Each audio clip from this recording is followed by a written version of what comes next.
Hello everyone, welcome to this webinar.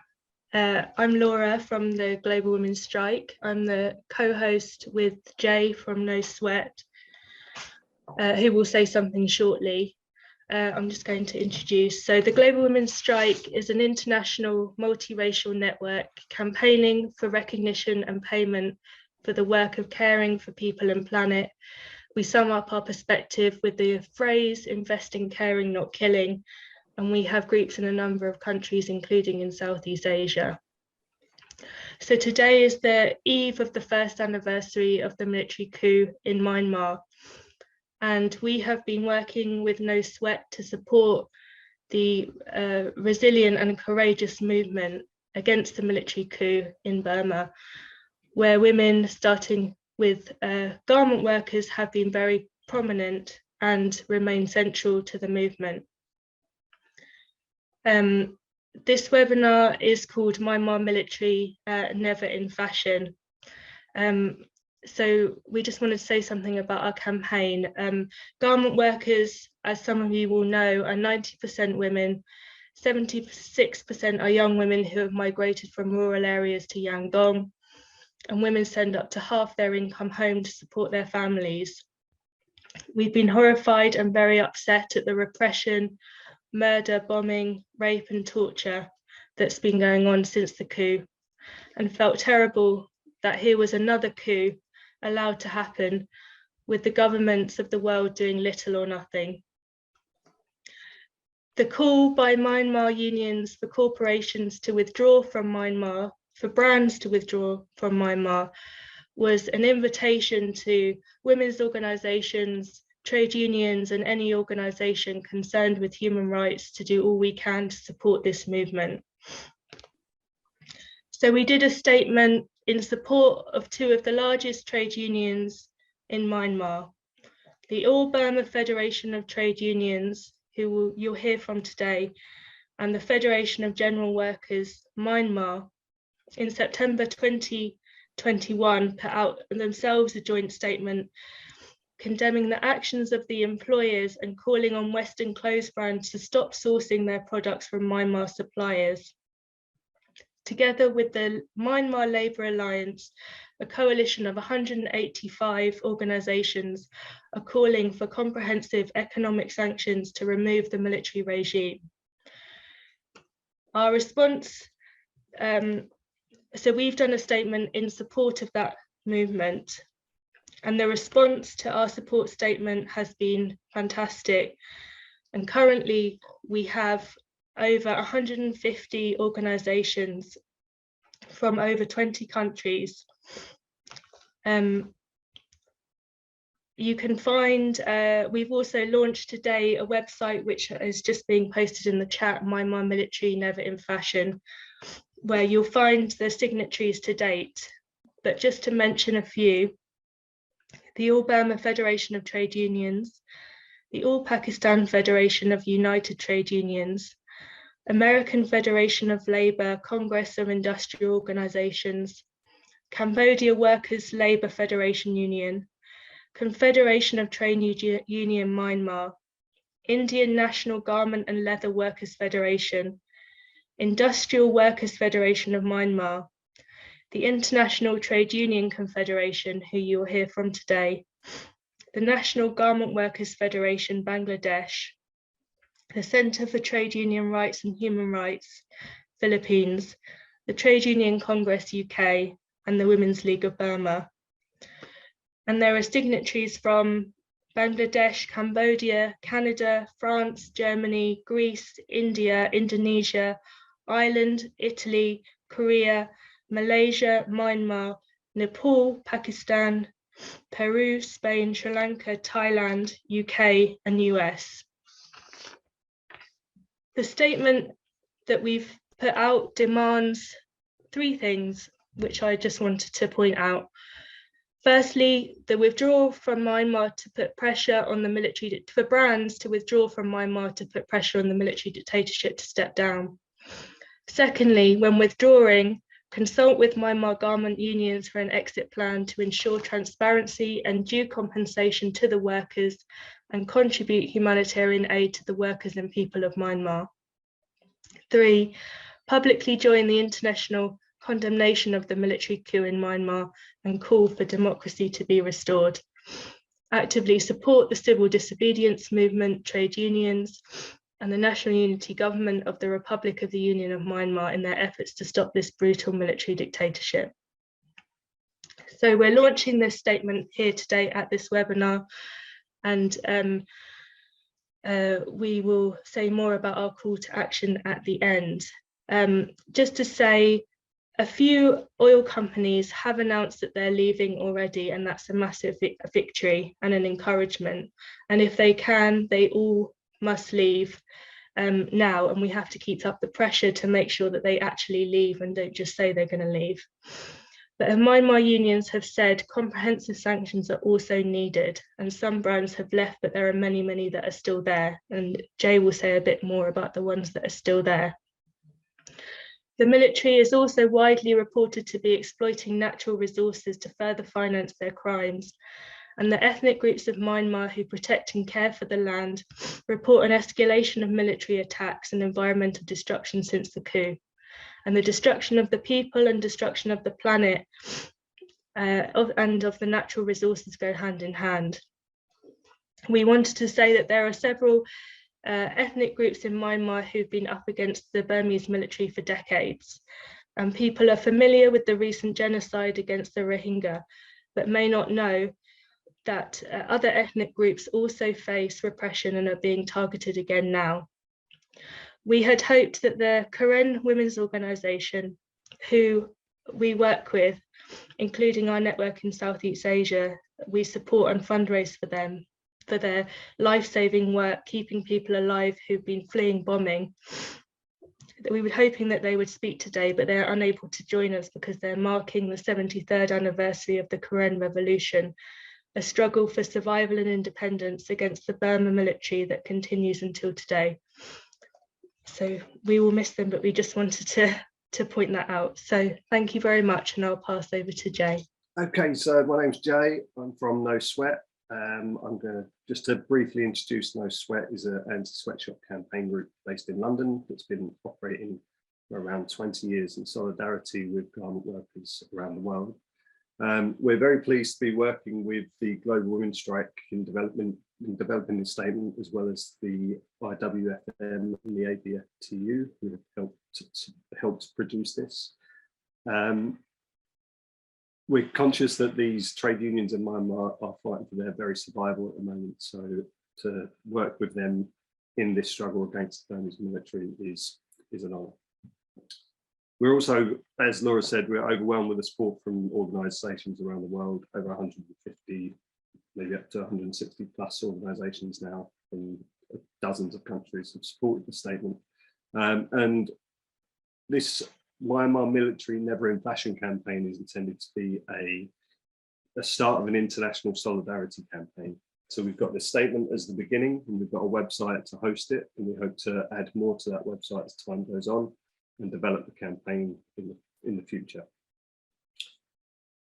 So as we've heard, the statement that is launched today is calling on international brands, particularly giant fashion brands, to end production in Myanmar. Reports coming out from trade unions in Myanmar are deeply concerning. There's issues around stagnant wages that are effectively creating a poverty wage for people who still have work and people who haven't lost their jobs since the coup. There are reports coming out of forced labour in the factories, which is something the Myanmar military has a history with. And there are some deeply concerning reports around the factory owners working closely with the military and the police to hand over perceived troublemakers, including trade union activists and workers who have been involved in the civil disobedience protests.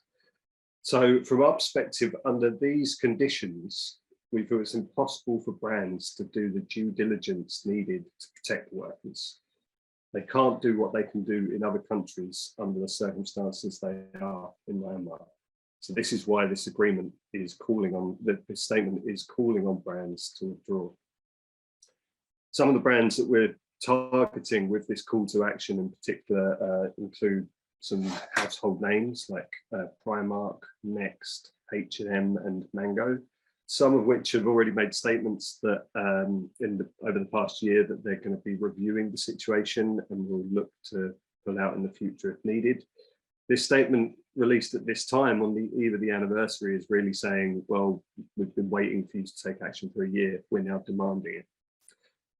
Now this call, we should really stress, is coming from the workers of Myanmar. It's not an external thing that we're imposing as people sitting in London making up ideas that brands should boycott a country. It's a call that we are responding to from trade unions. And it's not a decision that anyone takes lightly. We're very conscious of the impact that any boycotts have on the workers, and No Sweat historically has always avoided taking the route of boycotts in terms of our campaigning, because we don't want to simply say, don't buy Nike, then Nike don't source from a particular factory that we've identified and the workers in that factory lose their jobs. That's the common campaigning action that we've taken, is to, rather than calling for a boycott, to work with trade unions and push the brands to work with trade unions to create decent hours, wages and conditions for factories. But the exception to that policy that we have comes when the call for a boycott comes from the workers themselves. If it's the workers themselves and trade unions that are calling for a boycott, then we have a responsibility as international activists to support them. And this is the situation that we are faced with today in Myanmar. So that's probably enough from me. I'm about to introduce our first speaker, but I will just explain some basic house rules, if you like. We will have some speakers speaking in Burmese, and there is a translation that confusingly is in Japanese. If you look down the bottom of your screen, you'll see a little globe that says interpretation, and you click on that. We'd ask all Burmese speakers, probably already done this, to click on the Japanese, and all English speakers to click on the English, and we will then close all other channels. We've got one translator, so this helps if everyone goes into their respective channel. We'll be able to, the translator will be able to flick between the two. Apologies for Japanese, there's a technicality with Zoom that if you try and set up Burmese, you have to create a whole custom thing, and we've been advised that it goes wrong, and the easiest thing to do is use the Japanese channel that already exists. So apart from that, we've got the chat is live, and you'll probably see that there are various links to things that are going to be mentioned today posted in there. If anyone has any questions, post them in the chat and we'll feed them through to the speakers. So without further ado, I'll hand over to our first speaker. Dr. Mwanzani is a Burmese educator, academic and a human rights activist, and the author of a study into the Rohingya genocide, printed in 2015. Dr. Sani, over to you. Thank you, Jay, and thank you to everybody who joins this forum. I have worked on the international sanctions when I was based in the United States as a student and later as a worker at a university.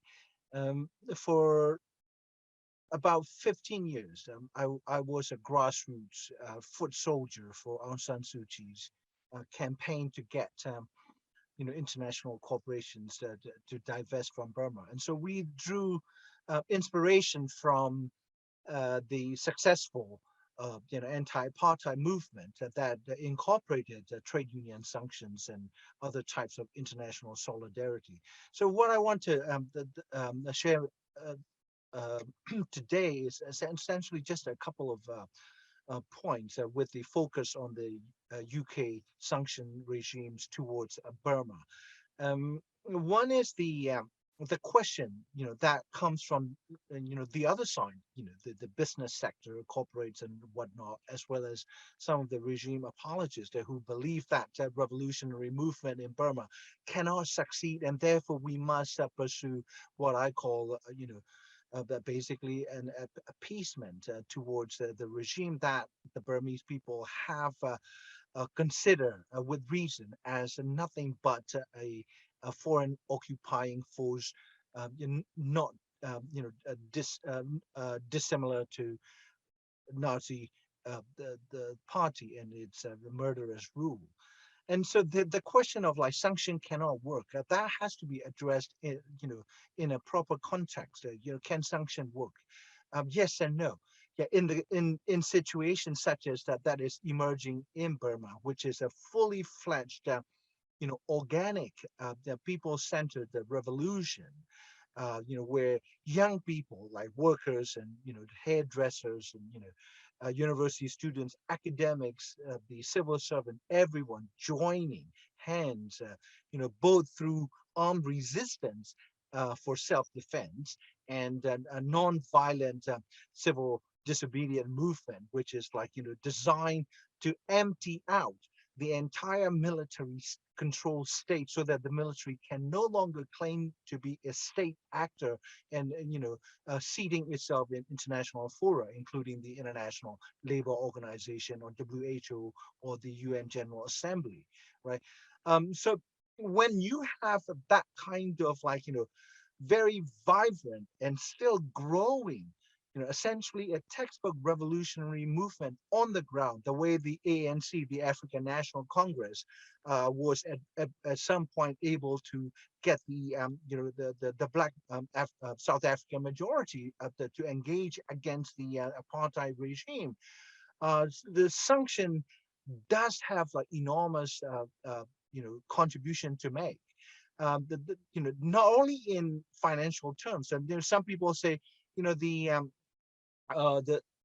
top investors in Burma are China, Singapore, Thailand, and maybe South Korea and a few others. And then, by the way, United Kingdom and then UK registered companies are also among the top investors. And so, in that regard, the UK policy are very, very important in terms of empowering the people who risk their lives on the ground, the young people taking up arms. And so over the last 1 year since the coup in February or last year, the British government has announced the several waves of sanctions, and the nature of sanction regimes that the Britain has put in place, trade sanctions, that is no trade and no commercial interactions with the entities in Burma that are directly or indirectly connected with the Burmese military. The other one is financial sanctions. That's essentially assets freeze, right? Freezing assets of individuals and entities. And the other one, under that category of freezing assets, and trade sanctions, there are two different types. One is targeting about 24 literally 24 individuals, mostly military and security personnel, including the commander-in-chief, Mayor Online, who will soon be who is actually named in every single international criminal proceedings or investigation, including the International Criminal Court. And so that's quite a natural thing for any the Western government that claims to want to support to sanction Mayor Line. But there's also sanctions against entities, like the Myanmar veteran groups that has the roughly about 2 million ex-soldiers and their families as part of the network. And then some of the natural resource extractive industries like pearl and gemstone industries, they're on the UK sanction list under the category of entities whose assets, if they are indeed held in UK financial systems and in different companies, they would be under this sanction. And then defense industries, the Burmese have about the Burmese military has about a dozen different entities that operate under this broad umbrella term called defense industry, including like the manufacturing of light automatic submachine guns and the other necessities for the internal repressive war. And then finally, I think the ones that I think the UK can still do is combine the diplomatic sanctions with financial trade and migrate. Another one is migration sanctions, like blocking the visas, entry visas of the generals coming to UK. But that I think that will have to be uh, uh, complemented or supplemented with downgrading of UK's diplomatic ties with the military control state. We don't need the Burmese military appointed ambassador who essentially dislodged the previous government's ambassador in London, right? So I think that Foreign Office has to seriously be told by the people concerned about the situation in Burma that you cannot have a full and normal relationship with the regime, under this false rhetoric of we are dealing with the state, not the regime. But the state is just an entity. Yeah, the state is just like a company. Companies are run by the corporate executives and directors. And if they're engaged in criminal activities, we cannot use this like abstract the thing called state and say, oh, we are not dealing with the regime. We are only recognizing the state. This is a fictitious, fictional separation. And so at the very least, like the UK should downgrade, the ambassador's relations with Burma. It would trigger a domino impact across the diplomatic circle, because UK is number one, the veto wielder, and when it comes to Burma issues, UK is because by virtue of the fact that UK was the former colonizer of our country, it is considered pen holder. In other words, that UK carries a lot of weight in terms of what it says or writes within the UN system. And so I think this financial trade, commercial and immigration sanctions will have to be supplemented with diplomatic sanctions. Yeah? And then my very, very final point is UK should seriously look into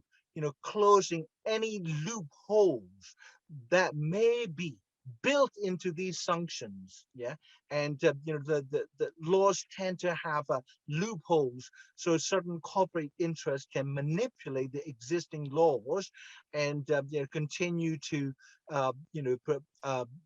do business with the regime in Burma. And I think like there are a lot of like the UK insurance companies, right, that have served as insurance providers to Burmese military or military linked companies. And there's also one particular family with the deep UK tie, Burmese, the British immigrants.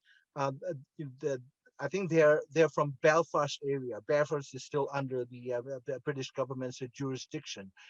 They are emerging as number one family that is supplying Burmese military with arms. The name is, Jonathan Mo Chaw Thang, that he is now the head of that, two major corporations called KT Group. And then KT Group has a different charitable organizations registered under, the charity law in UK. We cannot let the British government to look the other way when one of its, the British citizen is serving as number one arms supplier, and he's on the front page of New York Times. And so these are things that the UK government can and still do, and it must be asked to do. Thank you so much. Thank you very much, Dr. Zani. That was very, very helpful in understanding what's been done and what can be done, especially for those of us in the UK. That's great. Thank you so much. Just to remind people that please put your questions in the chat, and because we will have time for questions at the end and for the panelists to come back at the end for answering questions. So next, I'm really pleased to introduce Keng Zarung, who is President of the Industrial Workers Federation of Myanmar, Executive Committee member of the Confederation of Trade Union Myanmar, and member of the Myanmar Labour Alliance. Thank you very much for joining us.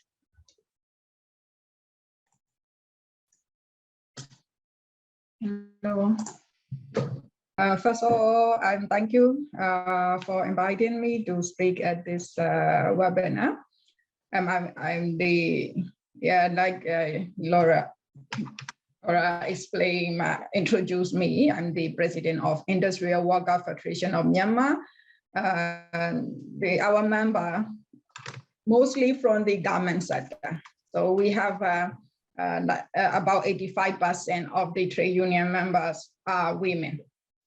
And first I thought I can explain about what is happening in Myanmar, but now I learned, a lot about what is happening in Myanmar. So I'm going to explain what the trade unions movement working in Myanmar together with the democratic organizations. And since the coup, the trade unions, my organization, we organize our members against the coup. Then we also have we also closely working with other trade unions and the labor NGOs. Then we have now Myanmar Labor Alliance.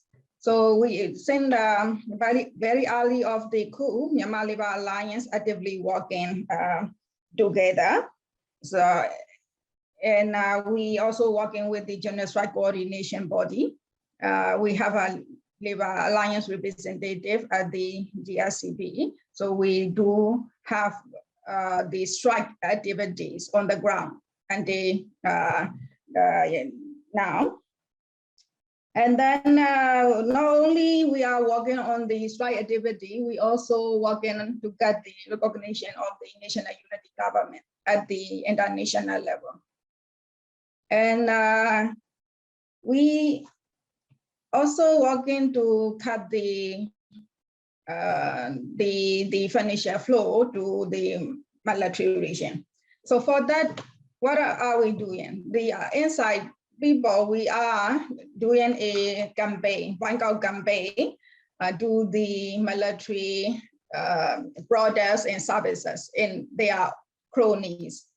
So that now people, we are not paying electricity bill, we are not paying taxes. That is why the military losing a lot of revenues. And during that time, what we see, the factories, especially the garment factories, they are providing providing the military financially. Why I am saying that? Many factories now operating in Myanmar, they have to pay the taxes and electricity bill and other costs. Not only that, now in Myanmar, what happened to workers and the trade unions, the employers, they are providing trade unions the information, addresses, and photo to the military, so that the military search the trade union leaders and active members at their houses. So many trade unions from the factory level to the federation level are now in hiding. So because of trade union are under operation, the worker rights violation are increasing day by day. So now workers, we have a lot of the collective bargaining agreement, but now all the agreement are announced canceled. The workers are now getting less than $2.5 per day because of the inflation, and also workers are forced to work overtime. There are many cases workers ask our organization to help them to get the overtime pay. So, and social security fee, now the employer, they cut the social security fee more than they cut that before the coup. So that means that the social security fee from the workers now go to the military region higher than before. So that show that the factory actions is undermine what the people of Myanmar is doing. So their action is putting Myanmar people life to stay under military rule for many more decades. So we need to stop it. And that is why we now, since the last year, August, we called the international companies to leave from Myanmar. We started a campaign on the comprehensive economic sanction. We started already since last year. And but until now, the brands, we don't see the brands make a public statement, their position on working in Myanmar. So we need to know about it because we see the brands and supplier, they are violating worker rights and human rights due diligence in Myanmar now very clearly. So the reason why the brands have not decided to leave from Myanmar is that they are waiting for the result of the human rights assessment will be done by EDI that they are telling to us. So why for now we are arguing that why EDI should have done the survey, the assessment for the human rights violation in Myanmar. We already have the violation, extreme violation of human rights in Myanmar. We have a lot of the media reports. And regarding with the worker rights violation, we have a long list of violation, worker rights violation. We already provided to the IDUC and to EDI also. So I believe EDI should use the information, the worker rights violation provided by the IDUC and the trade unions from Myanmar. They should not have done this kind of assessment. So the brands are the EDI ethical trading initiative. They have a member of the many members, the fashion brands. And so now we arguing they should not do that. We were meet them and to hear more why they are thinking to do this, because the brands, they are waiting for this assessment. We believe that this assessment will be used, the workers want them to stay in Myanmar. Because now in Myanmar, there are two surveys has done. And one is done by the SMATEC.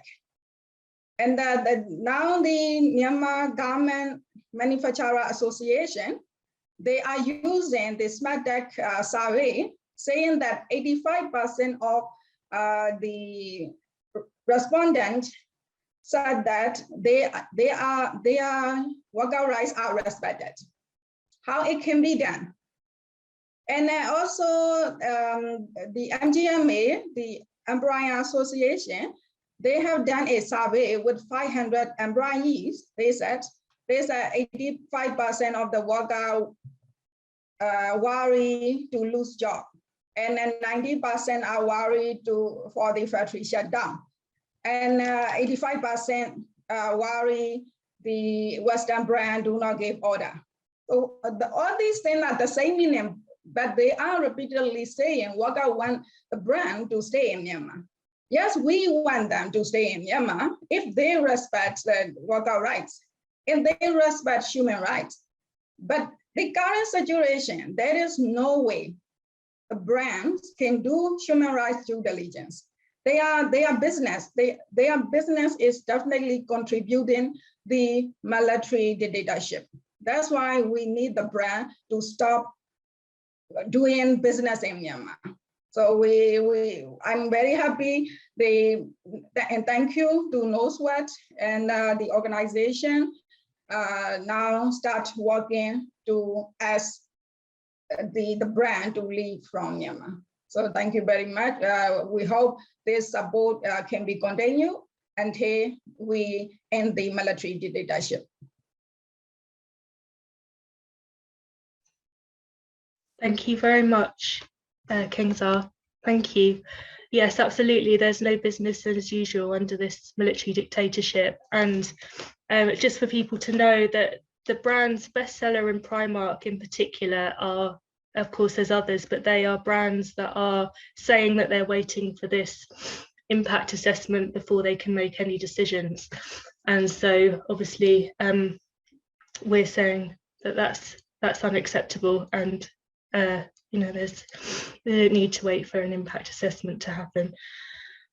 So thank you so much, Keng Zarung, and you'll be able to answer some questions as well later. So I'm very happy to introduce now Margaret Prescott, who is from Women of Colour in the Global Women's Strike. Thank you, Margaret. Welcome. Okay, thank you, Laura, and no sweat and all of the organizers here. Women of Color in the Global Women's Strike, we, of course, have joined over the 150, perhaps 160 organizations, demanding that those in the fashion industry heed the calls of the All Burma Federation of Trade Unions, the Federation of General Workers, the Industrial Workers Federation of Myanmar, to pull out of Myanmar.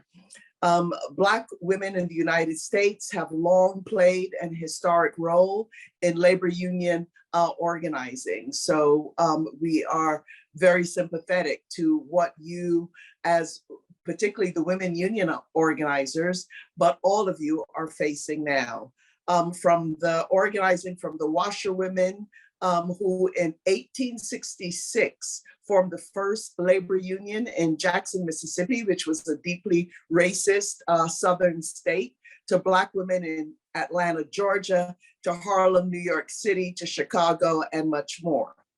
Unfortunately, turning a blind eye to or directly or indirectly supporting repressive and brutal regimes and coups against democratically elected governments as existed and exists in Myanmar today is a practice we have seen in other parts of the world. Haiti is an example where major fashion brands sported by hipsters and others across the United States, these brands pay starvation wages to workers on the ground in Haiti and so named economic zones. And you should know that Haiti is the most impoverished country in the Western Hemisphere and one of the most impoverished in the world.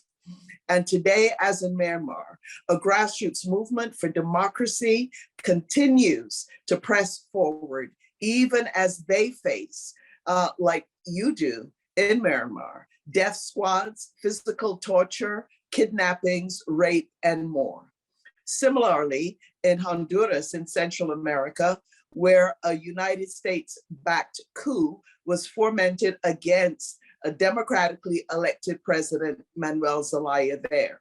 Zelaya, like President Aristide of Haiti, had dared to raise the minimum wage for garment workers as well as other workers, and both were democratically elected and both became victims of Western-backed coups. In the United States, Black people have faced slavery, the post-slavery era of brutal lynchings and other torture, denial of the right to vote, the exploitation of women who in the days of slavery were used as breeders to produce more slaves and who today carry the burden of the unwaged work in the home, in our communities and on the land, work central to the survival of our communities who are up against so much, including poverty. From justice warriors against our loved ones criminalized for political protest or for crimes of poverty, women do the work of pressing for justice and ensuring as best we can that our loved ones under the most horrendous conditions have some form of self and some form of dignity and justice. We protect our children who all too often are snatched from our families and placed with strangers, not because the children are abused, but because their mothers are impoverished. We can only imagine the conditions women in Myanmar face, living under a military dictatorship and who themselves and or their loved ones are slaughtered or raped in front of their children and your lands degraded. But we know that you are fighting back, and please know that we are with you. Just as the Karen women and other indigenous and tribal women and people in Myanmar and workers both in the wage and unwaged sectors continue to fight back against the military, we remain hopeful. We see in both Haiti and Honduras, for example, as with the people in Myanmar, who have stood up and are standing up. In Honduras, recently defeated the coup plotters and supporters and elected that country's first woman president. And this movement for democracy in Honduras. And in Haiti, grassroots movements for democracy have come together across organizations who may not always agree on everything, but who have signed on to an agreement for a government of good governance, which is referred to as Salut Public. As the Black Lives Matter movement in the United States says, if we struggle, we can win. We certainly have the chance of winning if we do struggle. And even as the military junta in Myanmar attempts to undermine the silent strike planned by protesters against the junta across the country, the Myanmar military Never in Fashion campaign has already, along with others, brought the news of the strike to the world, and hundreds, if not thousands of people across the United States will stand with the people of Myanmar on Tuesday, February 1st, because we know a victory in Myanmar is a victory for us all. To the women of Myanmar, please know we are with you. To the garment workers of Myanmar, we are with you. To the children of Myanmar, we are with you. To all of the strugglers against repression in Myanmar, we are with you, and really glad to be here to bring these solidarity greetings from those of us in the United States, and to women of color in the global women's strike in the United States, in the UK, and other parts of the world. Thank you. And thank you for your struggle in giving strength to all of us as you persevere.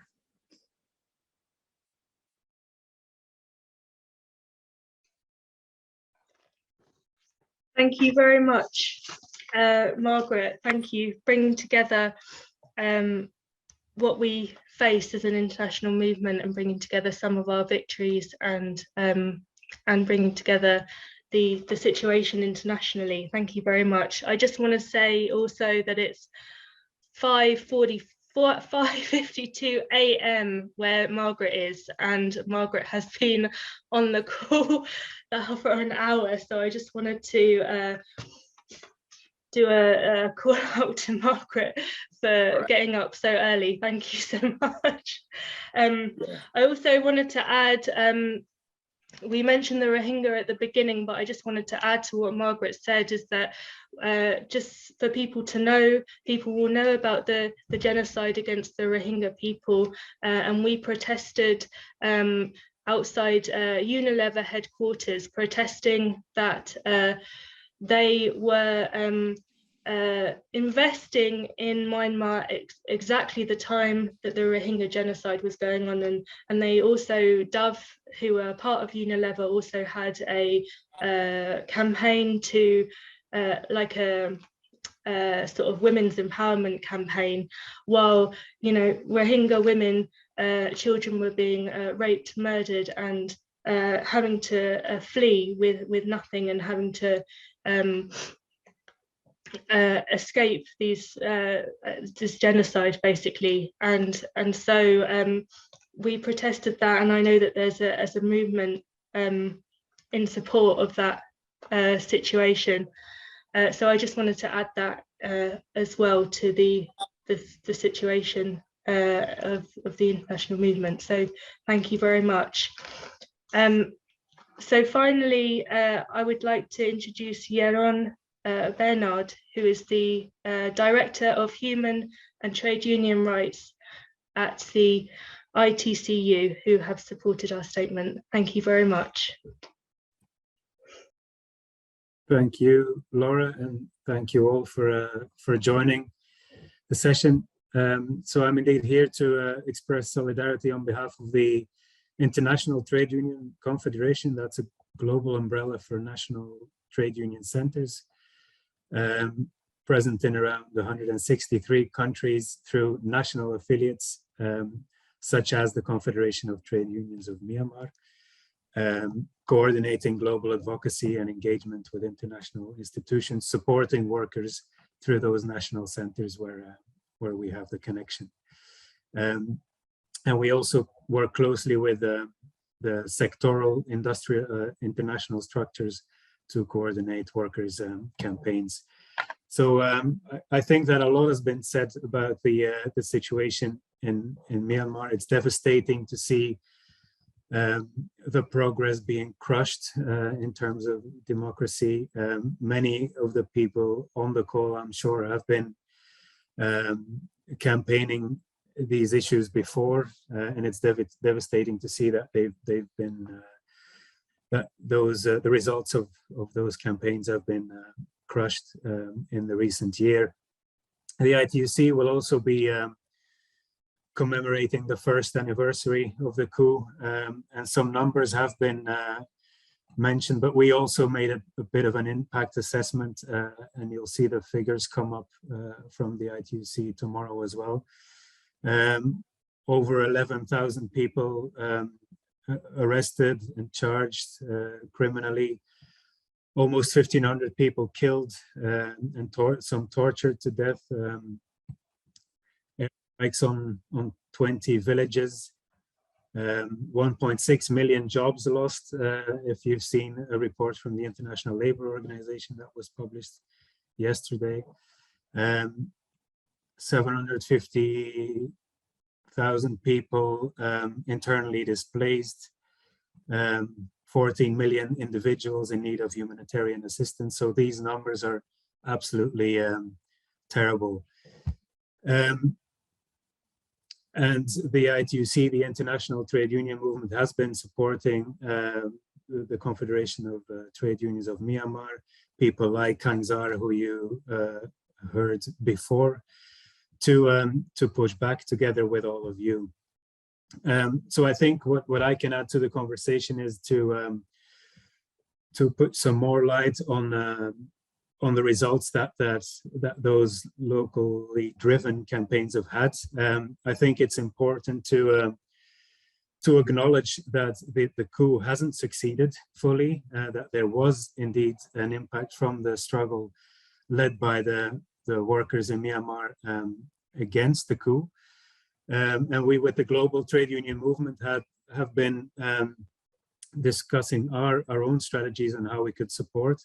Some elements were already mentioned by others, and I think it's important to highlight that there is a global strike fund for among workers and affiliates throughout the world that is putting together some funds, as Laura, I think you've mentioned the fund as well, to support the workers who have lost their incomes due to strike actions and protest actions in the country. That means families without income. So the Global Trade Union Movement is also putting up a global strike fund to assist those activists in terms of mere survival. And then I want to pick up on the element that Dr. Maung mentioned in terms of the need for broader action in addition to the comprehensive sanctions, which we've also fully supported and which I'll come back to, of diplomatic action against the military regime as well. And Keng Zarung has mentioned their struggle to push back on international recognition of the military regime in international structures, in international diplomacy, which also has its impact in terms of economic engagement and indeed political engagement with the governments and businesses from abroad. So I think it's very important to highlight that the Myanmar Labor Alliance and the workers in Myanmar have succeeded in pushing back on a recognition of the military regime by the international institutions, including the World Health Organization, the ILO was mentioned, and the UN at large. But I think, so that's definitely a success that gives hope. But the struggle is not finished. So I also want to bring that message to all allies out there that we still need to push for the recognition, the explicit recognition of the national unity government by national governments, parliaments, and in the international institutions as the only legitimate government of the people of Burma or Myanmar, which then also has important repercussions of the delivery of humanitarian aid in the country without actually supporting the military structures that exist. So definitely a point of hope and progress, I think, that the movement can take some credit for, but not finished. And then I come to the point of the sanctions, the comprehensive sanctions. Keng Zarung mentioned it. Indeed, already from August last year, it became very obvious to the activists in the country that targeted sanctions and piecemeal interventions would not be enough, that it's very clear that the economic pressure needs to be taken to the maximum by all forces, solidarity forces that exist abroad. And I think it's an illustration of how dire the situation actually is. When No Sweat, you already mentioned that it's very exceptional for workers to actually call for a boycott because it jeopardizes their jobs and it puts their own incomes under pressure. So it's that call for a boycott and really calling on all business to pull out of Myanmar to increase the pressure on the military is really an indication of how bad the situation is for workers in Myanmar and how much there is a need to really push it through to shorten the period that they still need to survive under military dictatorships. So we've been working hard with international structures of industrial federations or the building and woodworkers, for example. Keng Zarung very much in the textiles industry, and you mentioned it already. There were some results of those campaigns, for example, in the oil and gas industry, where there was a similar reluctance from the businesses to really pull out, and all kinds of excuses, like you've heard before, of a comprehensive impact assessment, where it's very clear to everyone who lives in Myanmar that business can't continue. So because of those international campaigns, major players such as Chevron and Total and Shell have now pulled out, which is really a blow in terms of the economics of the military.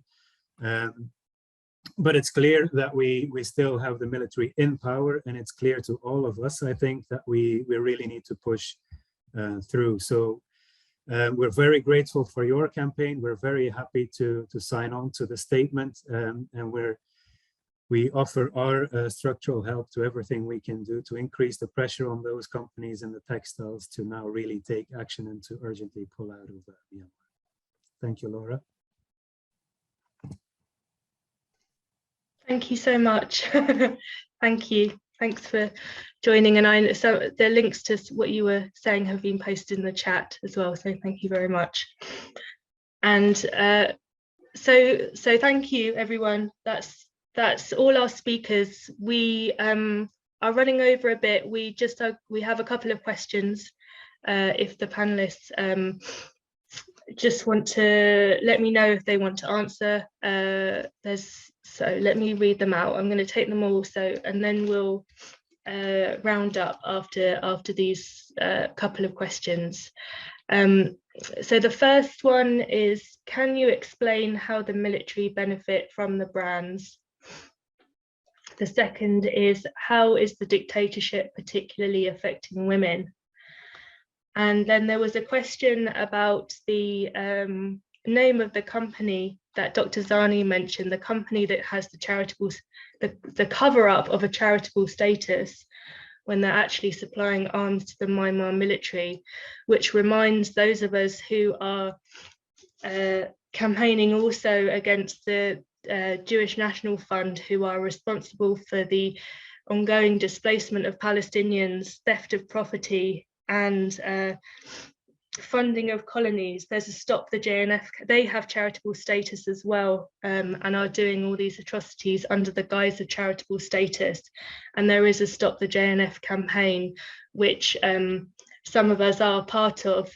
And so this other company who are supplying arms to the Myanmar military, that is a campaign that we would be glad to join or be part of. But the company is KT Group and Kaita Group, for people to know.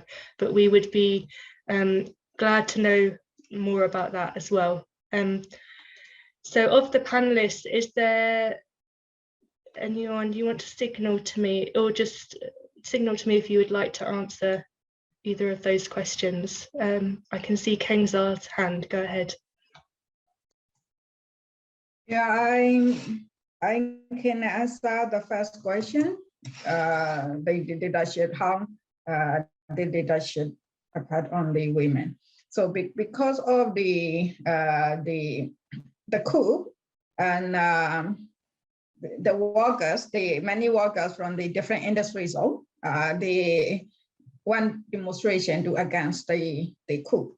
So that since 14th of March, and the industry zones in Yangon, Mandalay are under martial law. So that whenever workers has a,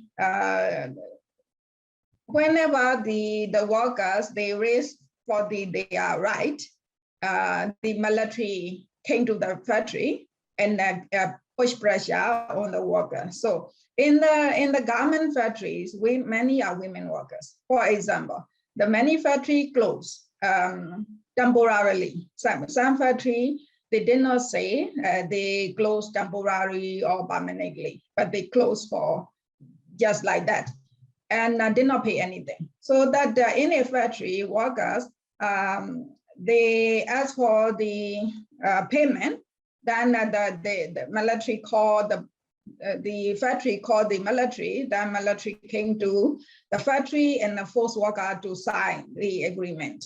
They agree to get the few amount of, very small amount of money for the 4 months factory closure.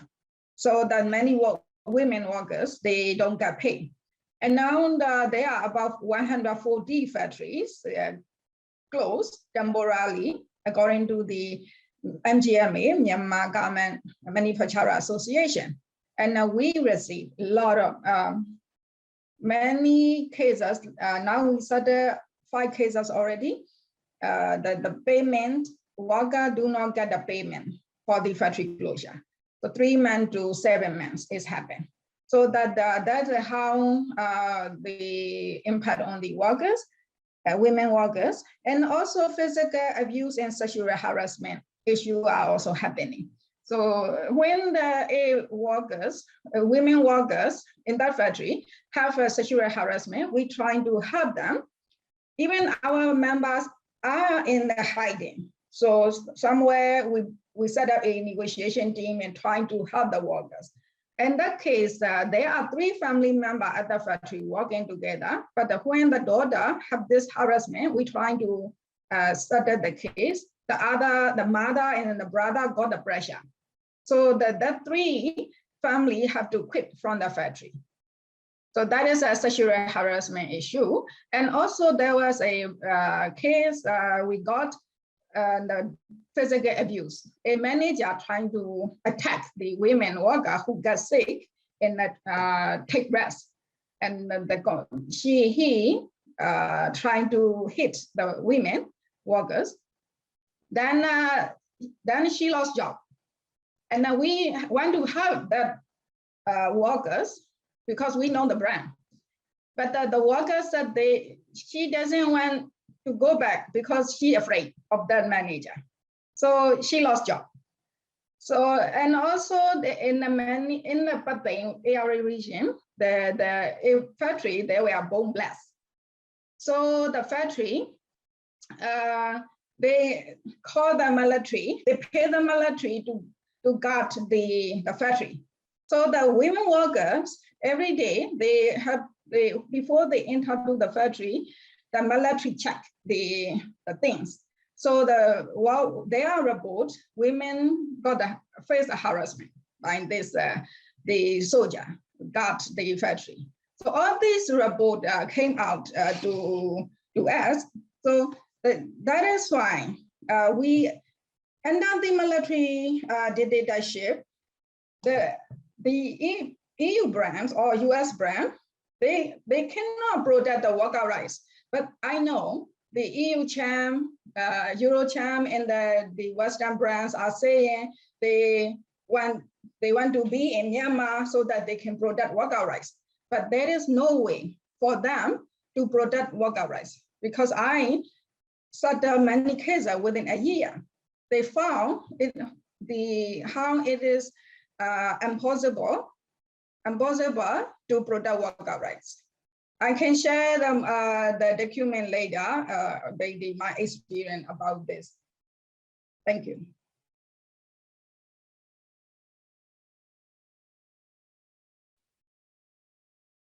And one of them. Okay,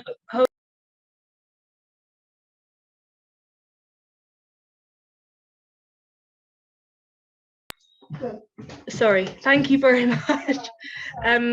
Okay, just if we just got briefly time, because we don't have a lot of time left, if we can just briefly ask, is there anything that brands can do to mitigate the possible humanitarian impacts of comprehensive sanctions while pulling out, e.g. exit policies that account for workers, and which brands should we be boycotting? If anyone wants to speak on those, thank you. Yeah, Is that you? May I? Yes, so go ahead. Yes. Just very briefly, I think some of the high street brands such as Zara, or I also believe that H&M and others, particularly in the garment and textile and apparel sector, are still in Burma, right? And so I don't know how or what they can do to mitigate, other than giving compensation to their workforce as they exit. But the one that you asked earlier, how these brands contribute to the military, I would answer it from the perspective of the military, and not from the perspective of the companies. I turn it around, because the military is most desperate about being accepted, the legitimacy, international legitimacy. They are shooting their way out of this situation. And so anything, from the West, particularly, that comes into contact with them, they will leverage for their legitimacy. Even the genocide case at the International Court of Justice, that will have 4 days of public hearings next month. They consider that as a golden opportunity to go and say, see, we are representing the state of Myanmar, not the national unity government. This sounds so warped, but that's how desperate they are. No one will go to a place like ICJ or ICC to defend the state of Myanmar or defend the criminal responsibility of the regime. But this regime is so desperate that any contact with the West, whether it's a university or INGO or humanitarian organization or a media organization, they would leverage it to extract legitimacy. Thank you very much. Is that your hand still up, Keng Zarung, for another question? Or from last time? Last time, sorry. Does anyone else just want to answer about what the brands can do to mitigate the humanitarian impacts while pulling out? Do you want to answer that, Keng Zarung? Johan. I see Johan's hand as well. Yeah, go ahead. Yeah, thanks, Keng Zarung. But I think it's more or less referenced in the statement in a sense that we would encourage businesses to engage with the trade union structures that they have engaged with in the country, and find a solution for a responsible exit, including compensation, as has been mentioned. And some of the companies that were mentioned, H&M and Zara or Inditex, I think. So there's, again, international structures that could help make that connection and safe connection in some of those specific cases. So I think that would be the main avenue of coming to a responsible exit strategy, but an urgent one. And maybe if I can jump on the arms embargo, we definitely also are concerned about the Security Council's embargo, which was a very friendly one, that it needs to be imposed and strict and legally binding urgently. So that's also a campaigning target for the year to come. Thank you, Laura. Thank you very much. Okay, does anyone else want to add briefly before we close? I'll go ahead. Can I add something about this question? And yes, we asked the brands not only to leave from Myanmar in this situation, and that is a condition we asked to leave. We asked them to leave. So we want to make sure the brands made. We want the brand to make sure their supplier pay the workers if the factory have to close temporarily or permanently, because the workers produce for their products do not get the pay for the factory closure for many months. And the brands, they know which factory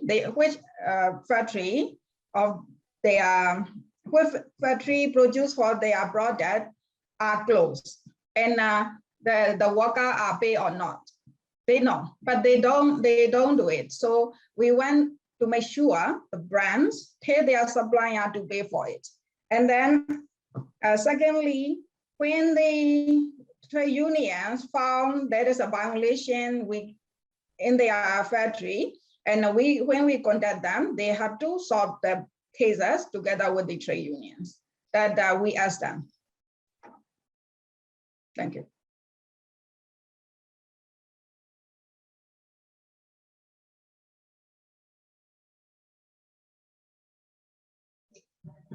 Okay, thank you. Thank you very much. Jay, do you want to go ahead?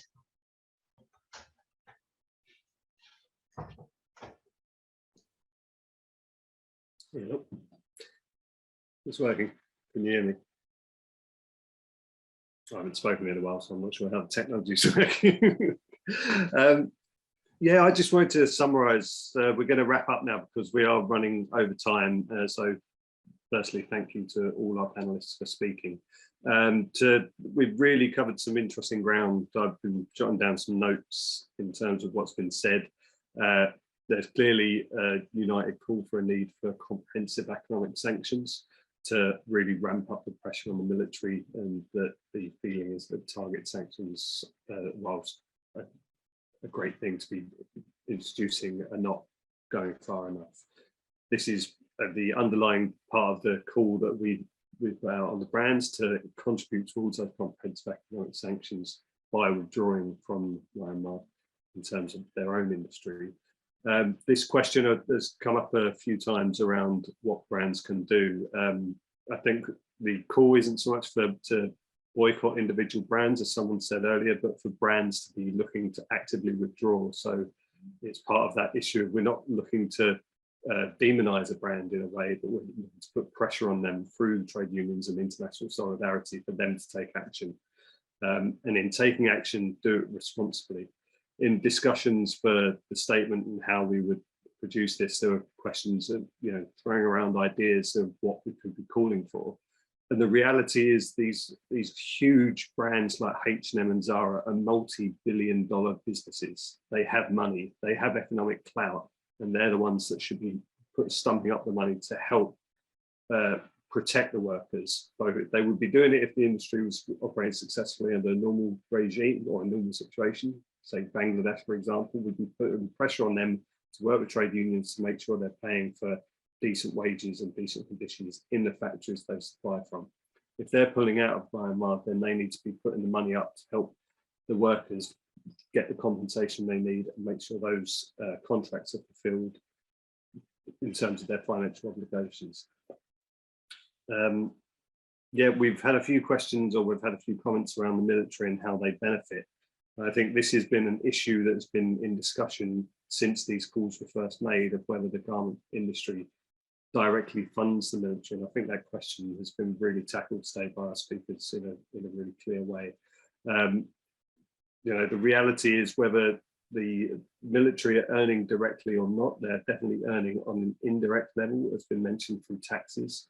Through some of our research in producing this report, this statement, we found out about the United Nations Fact-Finding Mission 2019, which established a direct connection between the conglomerates that own the special economic zones and the military that own the conglomerates. So the military were directly receiving funding from the special economic zones where factories were making clothes for a particular brand, or many of the brands that we mentioned. I remember H&M in that report in particular was outlined. Now, a lot of the stuff around the military funding through these big conglomerates is quite opaque. And as part of this ongoing campaign, where we're starting from the statement that we'd like to build this campaign further, we're going to be looking into this stuff more and working with our trade unions in Myanmar to bring out more, to draw out more information as to where the money is going. And we hope to be able to publish that going forward. Yeah, I think we'll finish off, just say the links are in the chat. Please save these if you get a chance before signing out today and check them out. The ITUC has got a strike fund, which we encourage everyone to donate to, the strike fund that is supporting trade unions in Myanmar. And yeah, if you are part of an organisation that hasn't yet signed the statement and you'd like to, please contact us at the website. There is still time. We're going to be expanding this call to action and hopefully to increase the pressure. The more signatures we get, the more pressure we can put on them. And this statement will be going out to all the brands that are operating in Myanmar, so they will be very much aware of the position that has been taken by, as has been said, about 150, 160 plus organisations around the world. That's enough from me. I don't know, Laura, is there anything you'd like to say before we sign off? Yes, thank you. I just got a few things to add to your list, Jay, if that's okay. A few things that people can do. On top of what you said, we're also going to be adding to our website where people can write to the brands themselves, asking them to withdraw or asking them to clarify their position. We also intend to be doing some protests outside the shops here in the UK, and so look out for the website for announcements for that, and of course stay in touch for further actions. We also wanted to raise that we wanted to make an appeal as a grassroots women's organisation. We wanted to make an appeal to women's organisations to support this issue as a women's issue. We find that the non-grassroots women's organisations are often not only uninterested in our grassroots issues, but actively active against us, and we want them to support us and support the campaigns of grassroots women in Myanmar in this terrible situation. So we make an appeal particularly to women's organisations. And we also, as I said, want to follow up the charitable status of this KT group. And if anyone's interested in that, then please get in touch. Also to say that tomorrow in London, there are protests. It's starting at 5 to 11 a.m. at Parliament Square and is stopping at various places, ending up at the Myanmar embassy. And so some of us will be joining that protest tomorrow. So if you're in London, please join us. And finally, the ITCU Strike Fund's been mentioned. We, as I said at the beginning, we have particularly been supporting the Karen Women's Organisation, including fundraising for them. So I wanted to do an appeal for them as well. They are doing life-saving work, delivering food, medicine, essential items to women, children, older people, everyone who have had to flee bombing and you know, are living under very difficult circumstances. And you know, have had to flee their homes. So we make an appeal for them too. But just finally to say thank you very much to all our speakers and to our Burmese interpreter. Thank you so much. Yeah, we will see you soon, be in touch soon. Thank you very much, everyone. Thank you. Thank you very much. Thank you. Thank you, Laura. Bye-bye. Thanks, everybody.